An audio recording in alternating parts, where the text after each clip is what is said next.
3년여 만에 재개되는 학자 융자금 월 상환 여파로 어려움을 겪는 경우를 돕기 위해 바이든 행정부가 10월 1일부터 1년간 연체나 디폴트로 간주하지 않을 것이라고 밝혔습니다. 월 상환을 못해도 이 기간 중에는 연체나 디폴트로 신용평가기관에 통보되지 않고 과태료도 물지 않아도 된다는 의미지만 이자는 계속 추가한다는 방침입니다.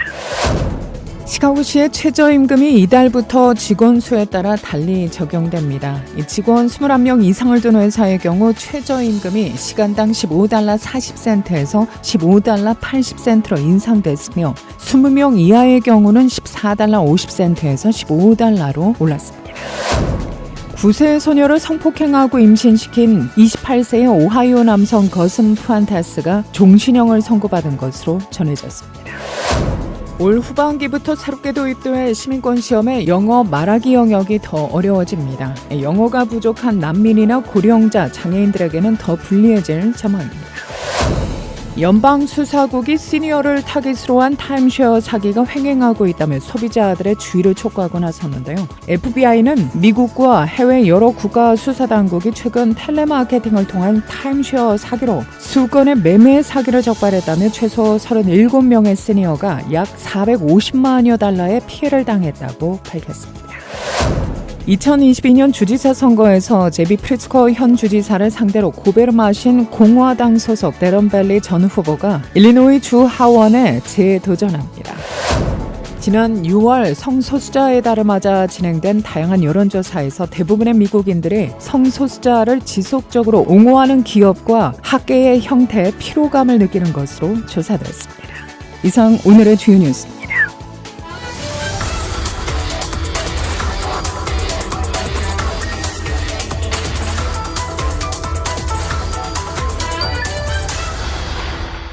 여러분 안녕하십니까? KBS 모닝포커스 데일리 뉴스 시작합니다. 이 시간은 최신 학문과 기술 연마를 통해 최상의 치료로 보답하는 김광수 치과 모든 보험을 원스톱으로 해결해드립니다. 한인사회를 위한 박상화 종합보험. 시대가 변하고 세월이 흘러도 영신이 추구하는 정신은 변하지 않습니다. 최고의 상품으로 소비자의 행복을 책임지는 영신건강 제공으로 함께합니다. 7월 6일 목요일 오늘의 첫 소식입니다. 3년여 만에 재개되는 학자 융자금 월 상환 여파로 어려움을 겪는 경우를 돕기 위해 바이든 행정부가 10월 1일부터 1년간 연체나 디폴트로 간주하지 않을 것이라고 밝혔는데요. 월 상환을 못해도 이 기간 중에는 연체나 디폴트로 신용평가기관에 통보되지 않고 과태료도 물지 않아도 된다는 의미지만 이자는 계속 추가한다는 방침입니다. 이에 따라 연체 위기에 내몰릴 위기에 처한 4,300만여 명의 미국인들의 숨통이 다소 트인 셈인데요. 1조 8천억 달러의 학자 융자금 빚을 지고 있는 미국인 4,360만 명은 9월에 상환이 재개돼 고지서를 받고 10월부터 매달 1인당 평균 $350씩 학자 융자금 상환금으로 더 내야 합니다. 하지만 이 미국인들이 쓸 수 있는 가처분 소득에서 400억 달러나 줄어들게 돼 생활고, 소비 위축, 불경기 부채질로 악순환과 혼란도 예상되고 있는데요. 게다가 테크 업종을 중심으로 올해만 주로 화이트 칼러 대졸자들이 42만 명이나 해고되고 감원 태풍은 앞으로도 지속될 것으로 보여 학자 융자금 상환은 더 어렵고 또 연체나 디폴트에 빠지게 될 것으로 우려되고 있어 9월 1일 월 상환 재개 초기에 대혼란이 우려되고 있습니다. 이런 가운데 일리노이주 대출자들은 전국에서 가장 높은 연방 학자금 대출 부채를 안고 있다고 악시오스 시카고가 오늘 밝힙니다. 지난주 연방대법원은 조 바이든 대통령의 대출 탕감 계획을 위헌으로 판결한 바 있죠. 이 프로그램은 연소득이 12만 5천 달러 미만인 사람들에게 최대 $10,000의 부채를, 펠 그랜트 수혜자에게는 $2만 달러의 부채를 탕감해 주도록 했습니다. 일리노이주는 50개 주 중에서 대출자 1인당 연방학자금 대출 잔액이 6번째로 높은 것으로 조사되고 있는데요. 이 지역의 대출자들은 평균 3만 8천 달러 이상의 빚을 지고 있습니다. 메릴랜드, 조지아, 버지니아는 대출자 1인당 평균 부채가 약 4만 달러에서 4만 3천 달러로 부채가 가장 많은 주 중에 하나입니다. 워싱턴 DC의 평균 부채는 거의 5만 5천 달러에 달합니다. 시카고시의 최저임금이 이달부터 직원 수에 따라 달리 적용되고 있죠. 직원 21명 이상을 둔 회사의 경우 최저임금이 시간당 15달러 40센트에서 15달러 80센트로 인상됐고 20명 이하의 경우는 14달러 50센트에서 15달러로 올랐는데요. 팁을 받는 직원은 사업체 규모에 따라 많게는 9달러 24센트에서 9달러 48센트로 올랐으며 소규모의 경우 8달러 70센트에서 9달러로 인상돼 적용되고 있습니다. 또한 쿡카운티의 최저임금도 시간당 13달러 35센트에서 13달러 70센트로 인상됐으며 팁을 받는 근로자들도 7달러 40센트에서 8달러로 오른 시급을 적용받고 있는데요. 이외에도 7월부터 주식료품세 1% 면제가 중단됐죠. 이는 팬데믹 여파로 어려움을 겪는 주민들의 구제책으로 시행됐으나 이달부터 다시 부과되고 있습니다. 연방대법원의 낙태권 폐지 결정과 관련해 반대 시위가 한창이던 지난해 오하이오주에서는 10세 소녀를 강간해 임신시킨 한 남성이 체포 기소됐었죠. WGN 보도에 따르면 28세 거슨 푸엔테스는 당시 9세 소녀의 낙태권이 전국적인 헤드라인을 장식한 지 1년 후인 어제 오후 플랭클린 카운티 법원에서 종신형을 선고받았습니다. 푸엔테스는 당초 지난 7월 체포된 후 줄곧 무죄를 주장해온 것으로 알려지고 있는데요. 댄바이오 검사는 청문회에서 검찰과 변호인이 25년 후 가석방 가능성과 함께 종신형을 선고할 것을 권고했다고 전합니다. 이에 따라 푸엔테스는 석방 후 평생 성범죄자로 등록될 전망입니다. 의료 기록에 따르면 피해 소녀는 2022년 6월 30일 인디애나에서 낙태 수술을 받았는데요. 7월 2일까지 콜럼버스 경찰은 소녀의 임신 사실을 파악하기 위해 인디애나폴리스 병원에 상주해 조사 중이었던 것으로 검찰 조사 결과 나타납니다. 7월 말 경찰은 푸엔테스의 강간 사실을 의심하기 시작했고 푸엔테스는 당시 9살인 피해 소녀를 2번 성폭행했다고 자수했죠. 이후 DNA 검사 결과 푸엔테스의 범행이 최종 사실로 드러난 겁니다. 오하이오주에서는 당시 1973년 이후 낙태에 대한 헌법적 권리를 확립해준 로데웨이드 판결이 뒤집히고 6주 이후 낙태 금지령이 발효된 상태였는데요. 이에 10살 피해 아이는 생명을 구하기 위해 줄을 벗어나 인디애나로 가야 했으며 이 사건은 바이든 대통령이 백악관 연설에서 언급하면서 더 관심을 모았죠. 이런 가운데 푸엔테스는 미국 시민권자가 아닌 것으로 확인되면서 추방 대상 여부에 대해서도 주목받고 있습니다. 미 시민권 신청자가 치르는 시험이 앞으로 더 어렵게 바뀌면서 영어 실력이 낮은 이들이 미 시민이 되는 게 쉽지 않을 전망이라고 AP통신이 보도했습니다. 보도 내용에 따르면 이민국은 2008년에 마지막으로 변경한 시민권 시험을 15년 만에 업데이트하기로 했으며 새 시험을 올해 후반기에 도입할 것으로 예상되고 있는데요. 새 시험에서는 영어 말하기 영역이 더 어려워집니다.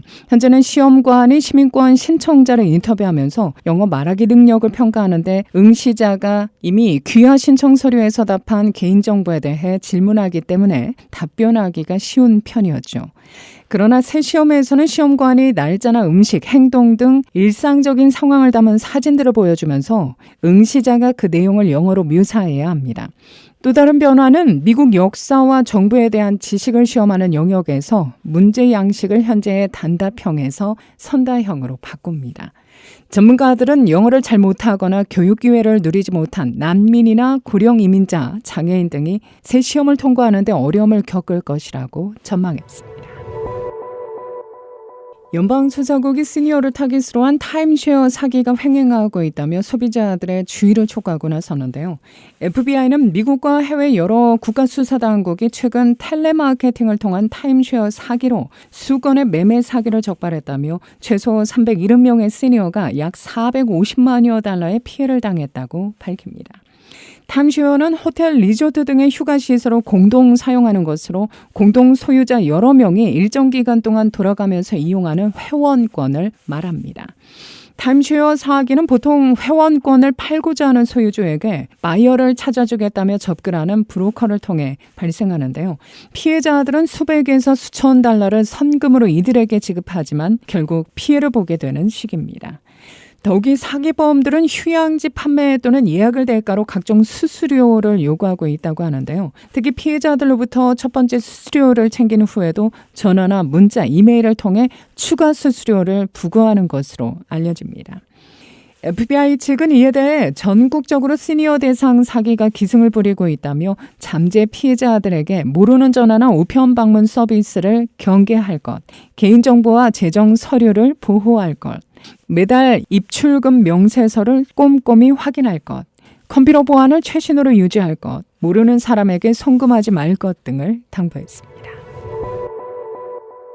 2022년 주지사 선거에서 제비 프리스커 현 주지사를 상대로 고배를 마신 공화당 소속의 데런 벨리 전 후보가 일리노이 주 하원에 재도전합니다.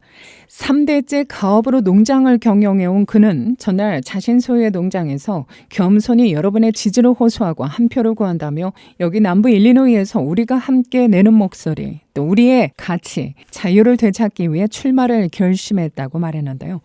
보도자료에 따르면 베일리 전 상원은 현재 마이크 보스트 하원 의원의 지역구인 일리노이 12지구에 도전한다는 계획입니다. 한편 베일리 후보는 지난 주지사 선거에서 코로나19 팬데믹 초기 프리스커 주지사의 외출 금지령 연장이 주 헌법을 위배한 월권 행위라며 소송을 제기해 승소하면서 대중의 관심을 모은 바 있습니다. 사우스사이드 베벌리에서 발생한 우편 서비스 배달원의 무장강도 사건 용의자를 체포하는데 도움이 되는 정보를 제공하는 사람에게 최대 $50,000의 포상금이 제공될 예정입니다. 우편 검사국에 따르면 이 강도 사건은 6월 23일 오후 사우스 시슬리 애비뉴와 웨스트 99번가 교차로 근처에서 발생했는데요. 용의자는 검은색 옷과 안면 가리개를 착용한 흑인 남성으로 묘사됩니다. 그는 웨스트 99번가에서 서쪽 방향으로 도보로 도주했다고 당국은 전했는데요. 사건 관련 정보가 있는 사람은 USPIS 877-876-2455로 제보하면 됩니다. 지난 주말 백악관에서 코카인이 발견돼 경호국이 조사에 들어간 가운데 보수 언론은 마약 중독 이력이 있는 바이든 대통령의 차남을 거론하고 있는데요. 팍스뉴스 출연자 등은 트위터에 만약 백악관에서 코카인이 발견된다면 헌터 바이든의 것일 가능성이 크다고 말했고 앞서 뉴포스트 등은 헌터 바이든이 2018년 크랙 코카인으로 보이는 담배를 피우는 모습 등을 보도했습니다. 하지만 이 코카인이 발견된 지난 2일 헌터 바이든은 백악관에 없었고 바이든 대통령은 이 사안에 대해 끝까지 파헤쳐야 한다고 말했다고 백악관 대변인은 전했는데요. 대변인은 코카인이 발견된 웨스트윙은 많은 방문자가 오가는 것으로 경호국의 조사 결과에 따라 적절한 조치를 취할 것이라고 밝혔습니다. 손바닥에서 나오는 냄새 화합물을 분석해 사람의 성별을 거의 정확하게 구분할 수 있다는 연구 결과가 나왔는데요. 어제 플로리다 국제대 케네스 퍼튼 교수팀이 온라인 공개 학술지 플로스1에 게재한 연구에 따르면 손에서 나오는 냄새 화합물을 채취해 성분을 분석하는 방법으로 성별을 96.67%의 확률로 구분할 수 있었다고 합니다. 연구팀은 남자 30명과 여자 30명의 손바닥에서 채취한 휘발성 냄새 화합물을 상부 공간 고체상 미세 추출, 기체 크로마토그래피, 질량 분석 기법으로 분석했는데요. 이어서 각 사람에게서 나온 냄새 화합물 정보를 통계 분석 기법으로 처리하고 이를 통해 사람들의 성별 등 다른 정보를 파악할 수 있는지를 확인한 겁니다. 분석 결과 사람들이 손바닥 냄새 화합물 정보만으로 이들의 성별을 96.67% 정확도로 구분할 수 있었습니다. 분석 결과 사람들의 손바닥 냄새 화합물 정보만으로 이들의 성별을 96.67% 정확도로 구분할 수 있었습니다. 연구팀은 손 냄새 물질 정보로 범죄 용의자에 대한 많은 세부 정보를 밝히는 데 사용될 수 있다고 밝혔는데요. 또한 냄새 화합물이 성별뿐만 아니라 인종, 연령 등에 대한 정보도 밝혀낼 수 있을 것이라고 기대했습니다. 버튼 교수는 손 냄새 휘발성 물질을 분석하는 이 접근 방식은 DNA 같은 다른 차별적 증거가 부족할 경우 적용할 수 있다며 범죄 현장에도 사용할 수 있다고 전했습니다.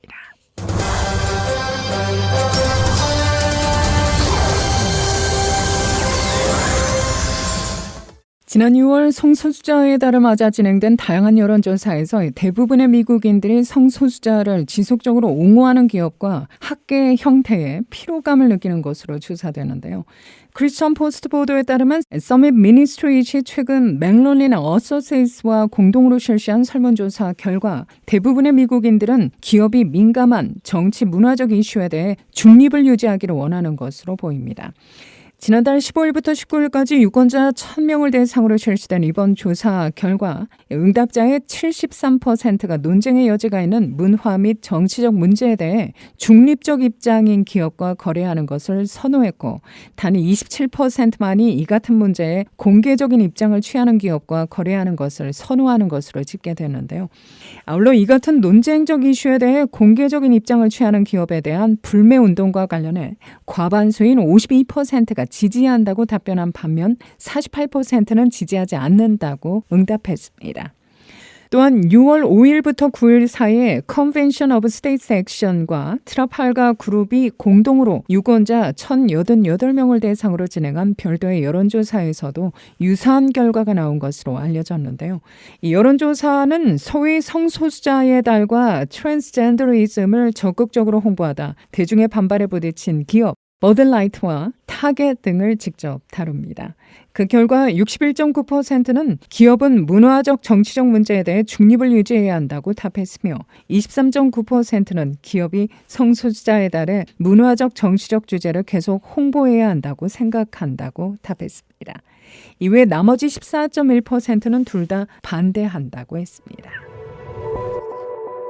지구의 평균 기온이 지난 3일 비공식 최고 기록에 도달한 지 이틀 뒤인 어제도 계속 사상 최고치를 유지했는데요. 이는 기후변화에 따른 극단적 이상기후를 보여주는 겁니다. 위성 데이터와 컴퓨터 시뮬레이션을 이용한 메인 대학 기후 분석기에 따르면 5일 지구 평균 기온은 섭씨 17.18도, 화씨 62.9도입니다.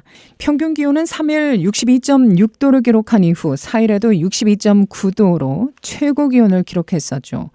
과학자들은 석탄, 천연가스, 석유 등 화석 연료 사용이 촉진한 기후변화가 기온을 높임에 따라 2023년 기록적 더위가 나타날 것이라고 경고해 왔는데요. 또 바다를 냉각시키는 효과를 내던 라니냐가 물러나고 바다를 덮이는 엘니뇨가 나타나면서 북대서양은 올해 기록적인 더위를 보이고 있습니다. 이는 지구온난화가 미래를 더 뜨겁게 만들 것이라는 또 다른 증거라고 스탠포드대 기후학자 크리스 필드가 말했는데요. 기후분석기 창시자인 메인대학 기후과학자 숀 버클은 이 수치는 비공식적이지만 온난화 세계에서 일어나는 일들을 보여주는 유용한 스냅 사진이라고 말했습니다.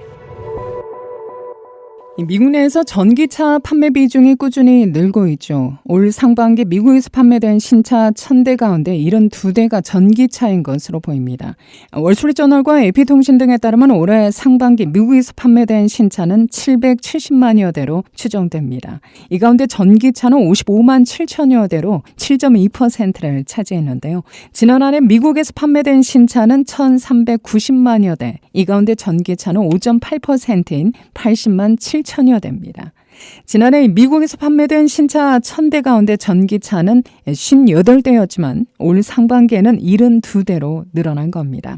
미국의 시장 조사업체 모터 인텔리전스에 따르면 올 상반기 미국 전기차 시장에서 테슬라는 33만 7천 대를 판매했는데요. 시장 점유율 60.5%를 차지해 계속 1위입니다. 오늘은 폭염에서 다소 벗어난 쾌청한 날씨 예보되고 있는데요. 낮 최고 78도, 밤 최저 기온은 60도입니다. 금요일엔 내일도 오늘과 대체로 비슷한 날씨 전망됩니다. 낮 최고 기온 79도, 밤 최저 기온 63도가 예상됩니다. 내일 밤에는 곳곳에 약간의 소나기 소식도 전해지고 있는데요. 이 시각 기온은 72도, 습도는 93%, 바람은 북풍이 9마일의 속도로 불고 있습니다. KBS 모닝 포커스 데일리 뉴스는 최신 학문과 기술 연마를 통해 최상의 치료로 보답하는 김광수 측과 모든 보험을 원스톱으로 해결해드립니다. 한인 사회를 위한 박상화 종합보험. 시대가 변하고 세월이 흘러도 영신이 추구하는 정신은 변하지 않습니다. 최고의 상품으로 소비자의 행복을 책임지는 영신건강 제공으로 함께합니다. 이상으로 데일리 뉴스를 마칩니다. 진행의 김수연이었습니다. 오늘도 하나님의 큰 위로와 축복이 함께하기를 소망합니다.